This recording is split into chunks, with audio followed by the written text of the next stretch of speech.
Au nom du Père, du Fils et du Saint-Esprit, ainsi soit-il. Saint Paul nous dit aujourd'hui que l'assurance qu'il a, lui vient du Christ en vue de Dieu, et que ce n'est pas, dit-il, que nous soyons nous-mêmes capables de concevoir quelque chose comme venant de nous. Mais notre aptitude nous vient de Dieu, notre aptitude au bien. C'est lui également qui nous a rendus capables d'être le ministre de cette nouvelle alliance, non de la lettre, mais de l'esprit, car la lettre tue, mais l'esprit vivifie. Voilà quels sont les mots de Saint Paul.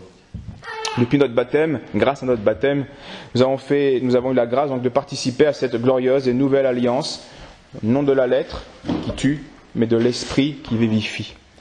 Cette alliance était écrite dans un livre sur la pierre, tandis que la nouvelle alliance, faite par Jésus-Christ, est inscrite dans nos cœurs et par l'Esprit Saint qui a répandu de manière gratuite, surnaturelle, la charité, l'amour de Dieu, ce feu divin dans nos cœurs.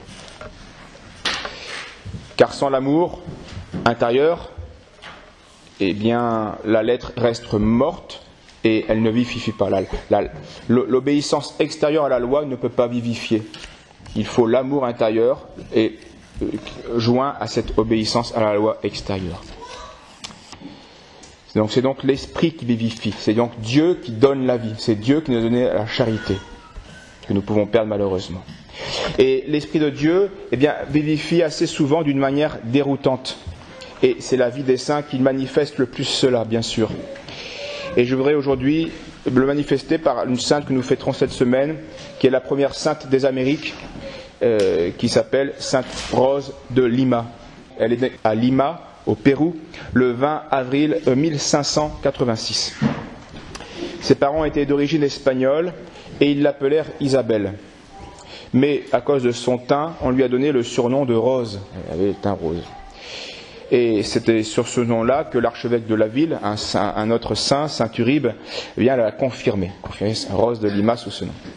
Mais adolescente, elle va comprendre que le nom qu'on lui donne habituellement n'est pas le nom de son baptême.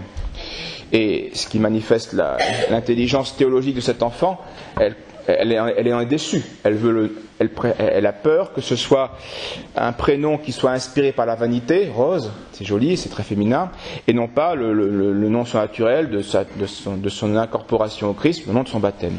Et donc elle en est très, très triste, au point que, elle était plusieurs fois en larmes et qu'elle priait.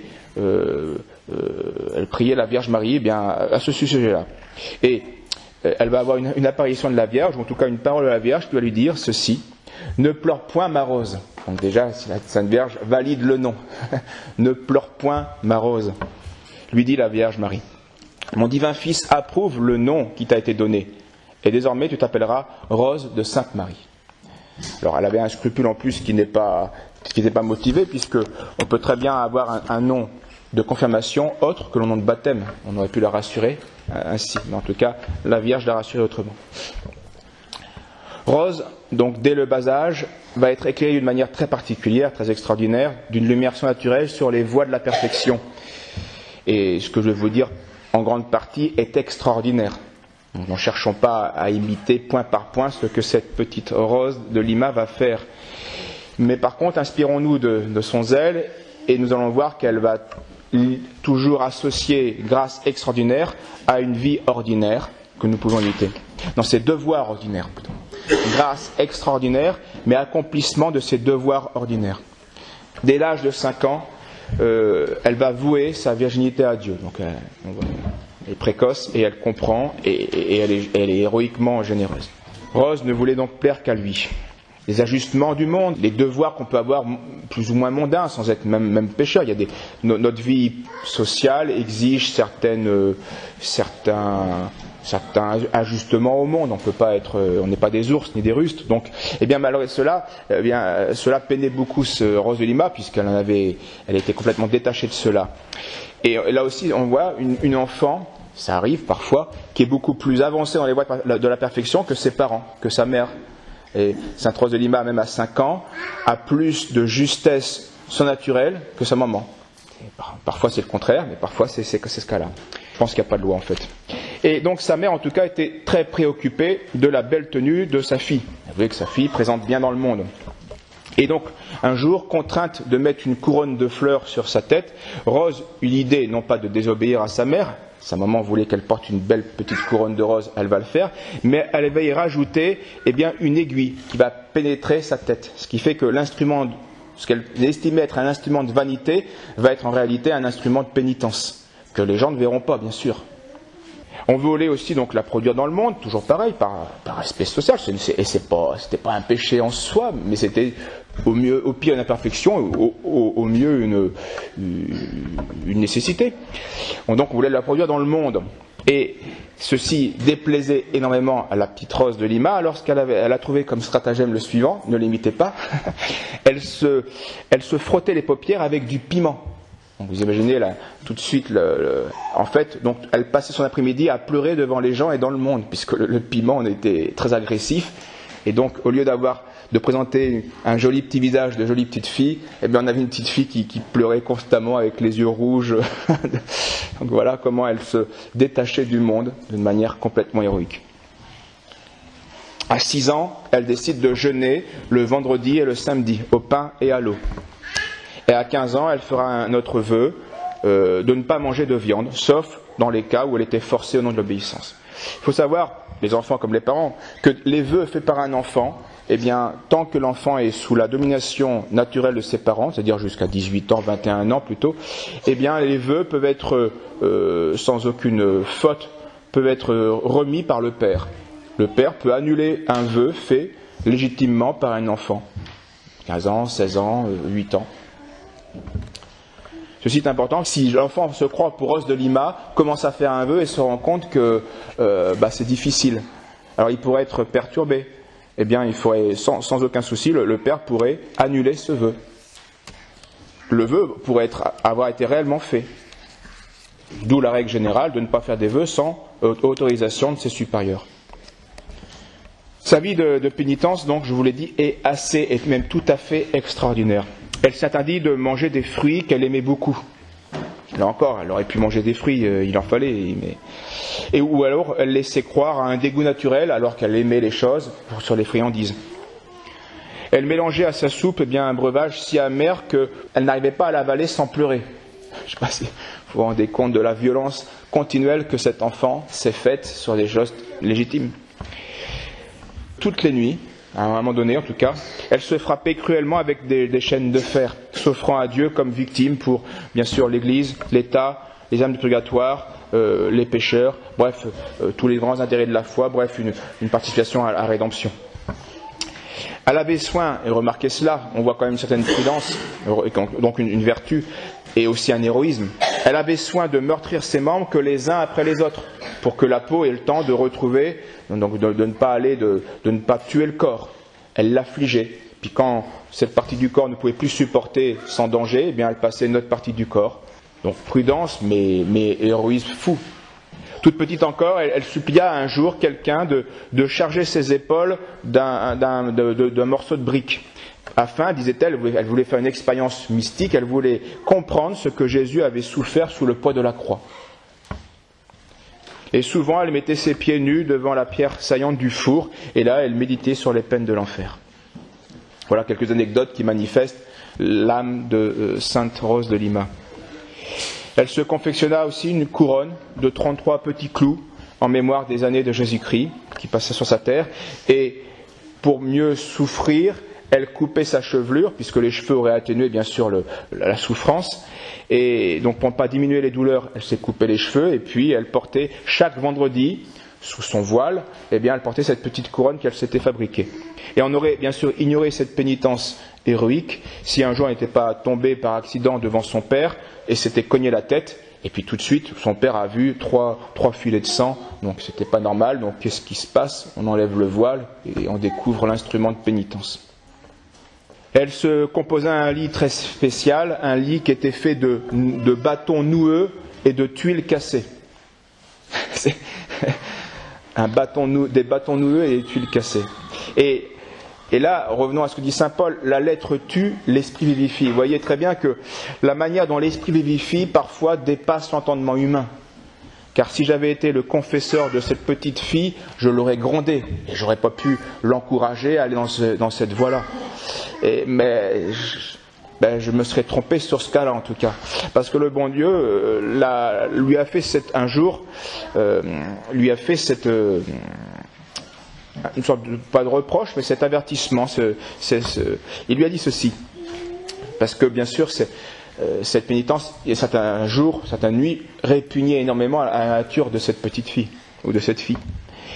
Et notre Seigneur lui répond ceci. Souviens-toi, ma fille, que le lit de ma croix fut bien plus dur, plus étroit et plus effrayant que le tien. Il est vrai que je n'avais pas comme toi des pierres sur le dos, mais des clous cruels qui perçaient tous mes membres. Le fiel ne me fut pas épargné. Les bourreaux me le présentèrent au milieu de ma fièvre brûlante. Médite cela sur ton lit de douleur, et la charité te dira que ton lit est un lit de fleurs.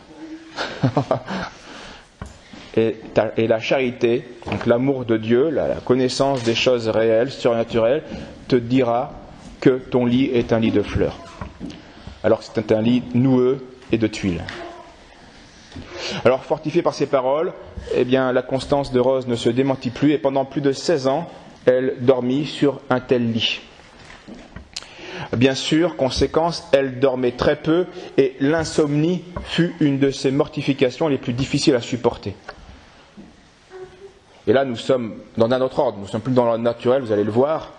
Sur les 24 heures d'une journée, et ça c'est ce qu'elle avait, elle donnait 12 heures à l'oraison, à la prière, sous une forme ou sous une autre, 10 heures au travail manuel, pour le travail, pour vivre, et 2 heures au sommeil. Donc là, on est dans l'ordre miraculeux, pur et simple. Car parce qu'il est impossible d'expliquer comment un corps si délicat, si frêle, peut supporter de telles austérités, tout en continuant à faire normalement ses 10 heures de travail. Parce que peut-être qu'on pourrait y arriver, mais alors le travail serait mal fait ou à moitié endormi.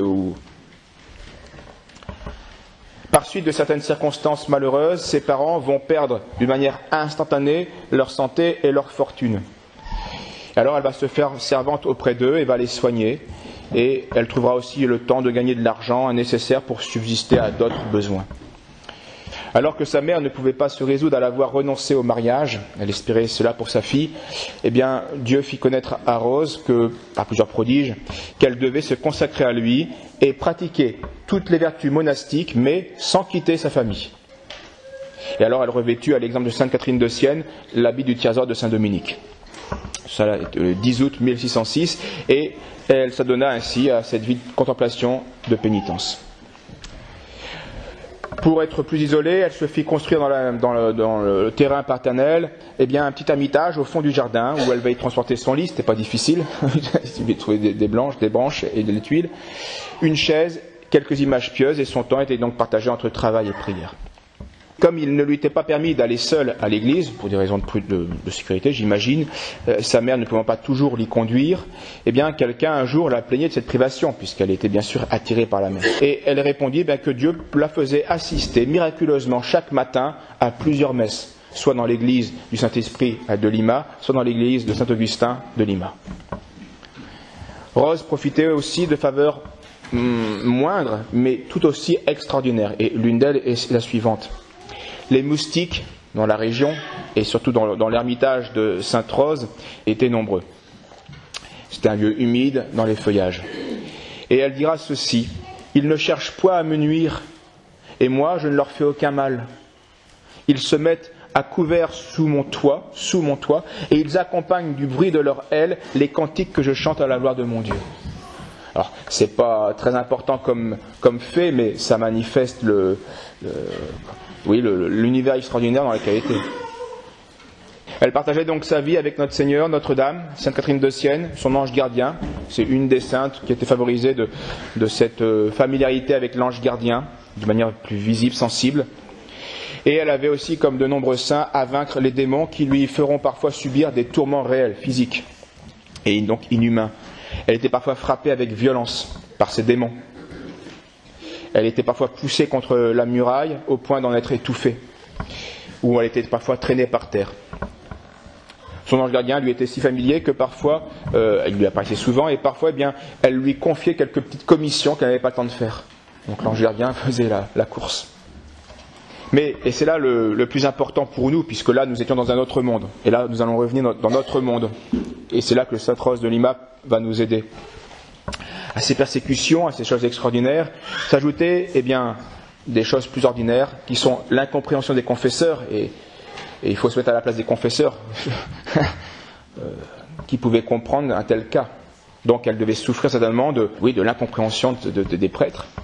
Elle a subi des maladies et des adversités de toutes sortes. Les maladies qui la tourmentaient étaient parfois l'inflammation de la gorge, de l'asthme, respiration, des maux d'estomac, de la pleurésie, les poumons, la goutte, une sciatique. Et elle disait ordinairement, simplement dans ses souffrances, ô bon Jésus, augmentez mes souffrances, mais augmentez en même temps, et c'est ça qui est important, alors, augmentez en même temps en moi l'amour divin, donc la charité, pour pouvoir les offrir, les supporter. Et elle souffrait, mais pour supporter cette souffrance, pour l'offrir cette souffrance. Et encore plus important pour nous, la plus dure des épreuves, et elle va durer elle aussi 15 ans, fut une désolation, la désolation intérieure, qui l'a poussée à se croire à abandonner du ciel. Tous, nous sentons parfois ce cafard, on pourrait dire, cette lassitude intérieure, ce dégoût, cette impression d'être abandonné, d'être seul, etc., etc. Et les saints en subissent cela. On croit que parce qu'ils ont été extraordinaires dans les pénitences, qu'ils le faisaient la fleur dans la bouche et sans aucun souci, avec allégresse, je souffre, avec le sourire. Et non. Ils ont souffert de manière héroïque, non seulement de manière extérieure, mais aussi intérieure. Et si on n'a pas leur souffrance extérieure héroïque, parfois on a bien leur souffrance ordinaire intérieure. Et donc, quoique élevée à un degré d'union continuelle avec Dieu, plusieurs fois par jour, elle se trouvait comme livrée pendant des heures entières à un dégoût profond. Elle était plongée dans d'épaisses ténèbres intérieures, spirituelles. Et donc sa vie fut une longue et lente agonie faite de souffrances morales et de douleurs physiques. Rose est morte le 24 août 1617 à 31 ans. Et parmi les merveilles qui illustrèrent ses funérailles et son tombeau, la plus admirable est sans nul doute un mouvement de conversion qui a ébranlé d'abord la ville, donc une multitude de pécheurs jusqu'au fond de l'âme, ils se sont convertis, et on entendait parler de restitution, de réconciliation, de cessation de scandales, d'œuvres de charité, de mortification. Donc un peu comme Sainte Thérèse de l'Enfant Jésus après sa mort. Et de la capitale de Lima, c'est une sorte de rénovation, de souffle nouveau va gagner tout le Pérou jusqu'au Mexique. Elle a été béatifiée 50 années plus tard par Clément IX, et puis encore une dizaine d'années plus tard, 5 années plus tard, par Clément X. Et elle sera sous le titre de patronne principale du Pérou. Souvent, et je conclurai par là, elle dirigeait ses yeux vers la cordillère des Andes, où il y avait de nombreuses tribus qui n'avaient pas été évangélisées ou qui étaient retombées dans l'idolâtrie. Alors elle pleurait sur le sort de ces Indiens, mais aussi sur ceux des Chinois, puisqu'à l'époque, et encore maintenant, ils étaient massivement idolâtres, les Turcs, les hérétiques, les schismatiques en Europe. Elle était au courant de tout cela, qui avait déchiré l'Église après avoir déchiré l'Europe. Et donc on voit constamment ce sentiment du Christ en elle, de rédemption des hommes.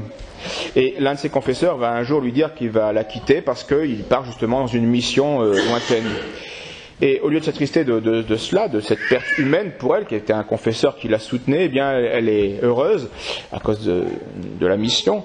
Et Rose promet sans hésiter de rendre le Père participant de ses bonnes œuvres. Elle était quand même consciente de son rôle et donc des grâces qu'elle pouvait obtenir.